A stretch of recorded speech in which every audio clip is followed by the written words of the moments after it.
ko kung paano tayo gumawa ng simpleng cash flow. Basic lang naman 'to. Aalamin lang natin yung kung magkano yung money in, yung mga pumasok, and magkano yung money out, yung mga lumabas. So, simple cash flow lang siya. So, ito yung ginawa ko. And let's start from the sketch. Okay? So, start tayo. Punta lang kayo dito sa .google.com spreadsheets. Type nyo lang din Google Spreadsheet. So, lalabas na. So, ito lang yung tinuturo ko. So, might work on Excel or other spreadsheets pero some functionalities will not work. So, focus lang tayo sa Google Sheets. And then, open tayo ng blank spreadsheet. Follow nyo na lang to and pwede ko siyang i-upload sa website ko for free. So, enter nyo lang yung 0 doon sa price. Una, syempre, title.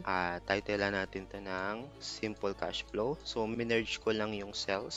Simple Cash Flow. So, kaysa gumamit tayo ng calculator, diba? And then, design lang natin siya. So, apply your, brand color, bold, and then, laki natin yung size, like mga 20. And then, maglalagay tayo dito sa taas ng summary. Summary ng ating cash flow. So, iibahin ko lang ng konti kasi lalagyan natin siya ng pie chart mamaya. Simple terms na lang natin.